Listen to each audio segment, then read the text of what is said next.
Istri mana yang tidak hancur hatinya jika memiliki suami yang tidak bisa berada di sisinya? Bukan karena suaminya berselingkuh, melainkan karena suaminya terlalu berlebihan dalam menyayangi ibunya. Bahkan tak jarang ia bermain fisik karena menganggap istrinya sudah bersikap berlebihan. Memang surga itu berada di bawah telapak kaki ibu, dan ridho seorang ibu merupakan ridho Allah juga. Tapi bukankah segala yang berlebihan itu akan berujung pada hal yang kurang baik? Namun itulah yang terjadi dalam rumah tanggaku, di mana aku, sang istri, yang tidak pernah dianggap oleh suami dan ibu mertuaku. Kisah kami berawal 3 tahun lalu. Saat itu kami masih menjadi mahasiswa semester akhir jurusan manajemen bisnis. Namanya Herman. Seorang mahasiswa berprestasi yang terkenal ramah dan berkepribadian baik. Wajahnya juga lumayan tampan dibanding teman sebayanya. Tak kusangka kami bisa dekat karena berada dalam satu proyek dosen. Beberapa bulan berteman, aku mulai tertarik padanya. Dia sangat baik dan peka. Tutur katanya lembut dan selalu menghargai perempuan. Sampai-sampai aku sering merasa terbuai saat mengobrol bersamanya. Oh Tuhan, mungkinkah dia adalah sosok laki-laki yang kau kirimkan untuk menjadi imamku kelak? Tuturku dalam batin. Dan benar saja. Setelah kami lulus, dia melamarku dan berjanji akan menikahiku dalam waktu dekat. Bagai tertimpa durian jatuh. Laki-laki yang aku dambakan selama ini, ternyata akan menjadi suamiku. Namun masalahnya adalah ayah dan ibuku tidak menyetujui hubungan kami sejak awal. Mereka berpikir Herman belum memiliki bekal yang cukup untuk menghidupiku. Dia masih anak kemarin sore, kata ayah. Bahkan pekerjaannya pun masih belum pasti. Ditambah lagi setelah menikah dia ingin kami tinggal bersama ibunya. Alasannya karena ia tak tega meninggalkan ibunya yang janda sendirian. Namun rintangan itu kami hadapi bersama. Herman tak pernah sekalipun ragu. Segala upaya ia lakukan untuk meyakinkan kedua orang tuaku. Bahkan ibunya pun turut mendukung dari belakang. Kami serasa dua sejoli yang sedang dimabuk cinta dan tak peduli apapun halangan yang menghadang. Hingga suatu malam aku mencoba berdiskusi kembali dengan orang tuaku. Pak, Ma, harus dengan cara apa lagi Amel bisa meyakinkan kalian bahwa laki-laki yang kupilih adalah pilihan yang terbaik? Aku mencoba memulai pembicaraan dengan sedikit putus asa, sambil menggenggam kedua tanganku. Mama menjawab, kamu yakin bisa hidup bahagia bersama laki-laki itu? Aku mencoba menatap Mama sambil menahan air mata. Amel yakin Ma. Herman laki-laki yang baik. Dia sopan, pekerja keras, dan bertanggung jawab. Dia juga sangat sayang pada orang tuanya. Mendengar rengekanku yang semakin putus asa, Papa pun mulai angkat bicara. Sambil menghela nafas dia berkata, kami sebagai orang tua hanya menginginkan kebahagiaan untukmu, Nak. Bukan apa-apa. Kami hanya ingin memberikan yang terbaik untukmu. Kami tidak ingin melihat putri sematawayang kami, yang selama ini dibesarkan dengan penuh kasih sayang hidup menderita. Aku pasti bahagia, Pak. Aku janji. Aku yakin Herman akan menjadi suami yang baik. Aku menimpali dengan nada tegas. Akhirnya orang tuaku memberi keputusan setelah bertatapan sejenak sambil menghela nafas panjang. Baiklah, Nak. Jika kamu tetap bersikeras, kami tak bisa berbuat apa-apa lagi. Tapi ingat, setelah menikah, kalian akan dihadapkan dengan kehidupan yang berbeda. Dan segala resiko akan kalian tanggung bersama. Papa pun memelukku dengan hangat. Disusul dengan pelukan Mama yang tak kalah hangat beberapa bulan kemudian, hari yang merupakan hari paling bahagia bagi sepasang kekasih yang tengah dimabuk cinta, yaitu hari pernikahan. Pernikahan kami digelar dengan acara yang cukup sederhana. Kami sepakat tidak ingin bermewah-mewah, karena melihat kondisi ekonomi Herman yang masih dalam tahap merintis. Kami juga hanya mengundang kerabat dan teman-teman terdekat saja. Pernikahan bukan seberapa mewah acaranya kan? Yang penting kedua keluarga berbahagia, lelah bukan main ternyata menjadi pengantin. Bahkan di acara yang sederhana saja bisa menguras habis tenagaku dan suamiku. Kami bahkan tidak bisa menikmati hidangan yang tersedia. Hanya sibuk bersalaman, berfoto dan menyambut tamu-tamu yang hadir. Setelah acara resepsi berakhir, aku dan Herman langsung pulang ke rumah ibunya. Ya, kami memang sepakat untuk tinggal bersama ibu. Di samping karena Herman masih belum sanggup membeli rumah baru, ibu juga sudah tua dan menjanda. Di usia 50-an, bukan hal mudah untuk hidup sendirian. Jadi kami tidak tega jika harus tinggal berpisah dengannya. malam pertama sebagai pengantin. Malam yang paling ditunggu-tunggu oleh pasangan pengantin baru. Semua hasrat yang selama ini tertahan, dapat diluapkan karena sudah sah secara hukum dan agama sebagai mahramnya. Namun berbeda denganku, malam pertama pernikahan justru kuhabiskan untuk tidur bersama mertuaku. Aku sempat heran kenapa suamiku memintaku tidur bersama ibunya. Setelah kutanya, katanya dia terlalu lelah bahkan untuk hanya sekedar mengobrol. Aku yang juga tak kalah lelah, akhirnya memutuskan untuk menurutinya dan langsung tidur setelah membersihkan badan. Keesokan harinya, aku membuka mata dan mendapati kamar sudah kosong. Jam berapa ini? Kemana ibu? Aku melihat jam di ponselku. Masih jam 5 pagi. Aku pun beranjak untuk mengambil wudhu dan sholat subuh. Selesai sholat, sebagai istri, aku berinisiatif untuk membuatkan sarapan ke dapur. Tapi begitu sampai di dapur, aku melihat meja makan sudah dipenuhi dengan menu 4 sehat 5 sempurna baru bangun. Mel, sapaan hangat terdengar dari ibu mertuaku. Aku pun menjawabnya dengan senyuman. Iya, Bu. Aku kira ibu kemana pagi-pagi begini. Ternyata sudah selesai masak ya. Hei, ibu memang selalu bangun sebelum subuh untuk menyiapkan sarapan. Kamu besok-besok bangun lebih pagi ya. Bantuin ibu di dapur. Masa sudah jadi istri tapi tidak menjalankan kewajiban istri? Aku yang mendengar ucapan mertuaku, merasa sedikit tersinggung. Tapi setelah dipikir-pikir ada benarnya juga. Aku harus lebih rajin agar tidak terlalu merepotkan beliau. Mas Herman kemana? Bu, kok tidak kelihatan? Tanyaku sambil membantu menyiapkan peralatan makan.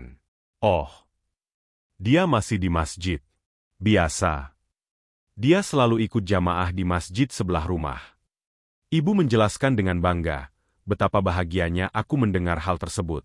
Laki-laki yang aku pilih ternyata bukan hanya baik secara sifat, tapi juga rajin beribadah. Sungguh sosok suami idaman semua wanita. Aku sangat bersyukur dipertemukan suami seperti Herman. Sesaat setelah semua siap, Herman pun pulang dari masjid. Assalamualaikum, serunya dari pintu depan. Kami pun menjawab dengan kompak. Waalaikumsalam. Setelah menaruh sarung dan kopiahnya, Herman segera menuju meja makan. Pandangannya tak lepas dari makanan yang sudah tertata rapi di atas meja. Wah, sarapan pagi ini enak sekali sepertinya. Siapa nih yang masak? Jelas ibu dong. Siapa lagi? Mertuaku menjawab dengan percaya diri. Wah, pantas. Dari wangi masakannya saja sudah membuatku ngiler. Goda Herman sambil mengecup kening ibunya. Aku hanya tersenyum malu. Ini semua karena aku terlambat bangun, sehingga tidak bisa membantu beliau menyiapkan sarapan. Andai saja aku bangun lebih pagi, pasti saat ini mertuaku bisa membanggakan masakanku. Tapi ya sudahlah. Aku mengkesampingkan pikiran itu dan segera bergabung sarapan bersama mereka. Beberapa bulan berlalu, kehidupan rumah tangga kami mulai terasa ada yang tidak beres. Mertuaku terlalu ikut campur atas urusan rumah tangga kami. Aku bukannya menyalahkan beliau atas masalah yang ada. Tapi selama ini banyak masalah yang terjadi bersumber dari beliau. Misalnya saat masalah tidur sekamar. Mana ada pasangan suami istri normal yang tidur di dalam kamar yang terpisah? Bagaimana esensinya? Di malam pertama kami, aku masih memaklumi hal tersebut. Karena aku pikir mungkin Herman memang benar-benar kelelahan. Jadi aku tidak mempermasalahkannya pada saat itu. Tapi setelah 6 bulan kami menikah dia masih tidak mau tidur sekamar denganku. Dia lebih memilih tidur di kamar ibunya. Tak jarang aku menanyakan alasan dia melakukan hal itu. Namun dia hanya mencari-cari alasan dengan menjadikan ibunya sebagai subjek. Entah ibunya tak enak badanlah, sering mengalami mimpi buruklah. Sampai yang paling tidak masuk akal, dia beralasan tidak bisa tidur denganku karena aku mendengkur. Padahal selama ini aku tidak memiliki riwayat mendengkur saat tidur. Aku sempat mendiskusikan masalah ini pada mertuaku, namun nihil. Dia hanya memintaku untuk bersabar dan memaklumi semua sikap aneh putra semata wayangnya itu. Hingga pada suatu hari aku akhirnya mendapatkan momen untuk melawan mereka. Kami sedang berkumpul di ruang TV. Tiba-tiba mertuaku mengatakan bahwa dirinya curiga kalau aku mandul. Karena sudah 6 bulan pernikahan kami, tapi belum ada tanda-tanda aku hamil. Nah disinilah aku mencoba memberanikan diri mengangkat masalah tersebut.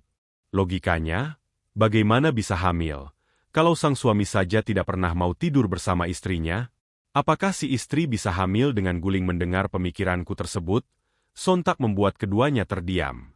Terlebih mertuaku. Dia akhirnya menegur putranya agar tidak lagi tidur bersamanya. Herman hanya diam. Tak ada sepatah kata pun keluar dari mulutnya. Kemudian mertuaku mendekatiku dan menggenggam tanganku. Maafkan ibu ya, Mel. Mungkin Herman jadi seperti ini karena terlalu sayang pada ibu. Karena setelah kepergian bapaknya, hanya Hermanlah yang ibu miliki. Aku hanya mengangguk pelan dan memeluk mertuaku. Malam ini, Herman tidur di sebelahku. Namun dia hanya tidur dalam artian sesungguhnya. Tak ada obrolan sebelum tidur. Tak ada candaan-candaan layaknya sepasang suami istri. Bahkan niat untuk menyentuhku pun sepertinya tidak ada dalam benaknya. Aku seperti tidur dengan sebatang pohon. Begitu terus hingga malam-malam selanjutnya, hari berganti hari, bulan berganti bulan, tahun berganti tahun. Dan 1 tahun pun berlalu. Kini rumah tanggaku semakin tidak masuk akal. Setiap hari adalah mimpi buruk bagiku. Musnah semua impian-impian indah yang pernah terbayangkan di kepalaku. Tentang keluarga harmonis. Tentang cita-cita bersama. Tentang semua tujuan yang pernah kami rencanakan sebelumnya. Suatu hari di minggu pagi, aku yang sudah muak dengan semua masalah yang terjadi, berniat untuk pergi mengunjungi kedua orang tuaku. Kuambil 2 cangkir teh dan menghampiri Herman yang sedang menonton TV. Aku sepertinya ingin mengunjungi orang tuaku. Boleh ya? Bagaimana ya? Aku sih tak masalah. Tapi coba kamu tanyakan pada ibu dulu. Jika ibu mengizinkan, aku juga secara otomatis mengizinkanmu ke sana. Jawabnya setelah menyeruput teh. Aku mulai kesal karena responnya selalu seperti itu. Lagi-lagi ibu. Kenapa sih segala sesuatunya harus berdasarkan keputusan ibu? Kan yang suamiku itu kamu. Bukan ibu. Herman pun melotot mendengar suaraku agak meninggi. Loh? Apa-apaan kamu? Kamu lupa rumah tangga kita bisa sampai titik ini berkat ibu? Kamu sekarang sudah berani melawan ibu? Kamu berani melawan aku? Aku pun tanpa sadar semakin meninggikan suaraku. Kamu yang lupa. Kamu lupa kewajibanmu sebagai suami. Kamu yang lupa kalau aku ini istrimu. Kamu yang lupa semua rencana yang pernah kita buat sebelum menikah. Kamu yang lupa Rif. Seketika air mata membanjiri pipiku. Ada apa ini? Pagi-pagi sudah ribut. Mertuaku turun tangan begitu mendengar suara kami. Lalu aku tanpa sadar mulai menyudutkan masalah ini pada mertuaku. Ini semua salah ibu. Kalau saja kami tidak tinggal bersama ibu. Kalau saja kami memulai semuanya dari nol tanpa campur tangan ibu.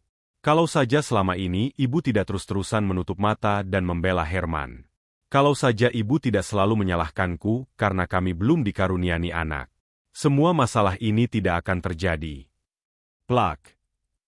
Sebuah telapak tangan mendarat dengan cepat di pipiku.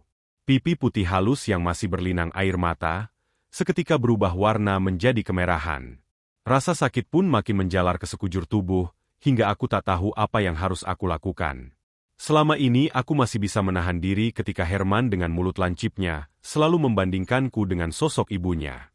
Aku pun selalu menutup mata dan telingaku ketika mertuaku mengoceh tiada henti ketika ada hal kecil yang aku tak mengerti. Namun, kali ini aku sudah tak tahan lagi. Bukan hanya kekerasan verbal yang mereka berikan, melainkan kekerasan fisik yang menurutku sudah tidak bisa kutolerir lagi. Bahkan orang tuaku selama ini tidak pernah mendidikku dengan menjewer telingaku atau mencubit lenganku sekalipun. Tanpa kuduga, laki-laki yang selama ini kudambakan. Laki-laki yang dengan sudah payah ku perjuangkan di hadapan orang tuaku. Laki-laki yang selalu kubanggakan di depan orang tuaku. Laki-laki yang selalu kusebut di setiap doaku. Kini menjadi sosok laki-laki yang tak kukenal. Laki-laki yang bahkan tak pernah menganggapku sebagai istrinya. Perasaanku campur aduk. Sedih, marah, benci, takut, dan semua perasaan yang sulit untuk kujelaskan. Tanpa peduli apa yang mereka berdua pikirkan, aku segera pergi ke kamar dan mengemasi pakaianku ke dalam sebuah tas jinijing. Mau kemana kamu? Tanya mertuaku yang menyusul ke kamar aku hanya bisa bungkam sambil menangis tak terkendali.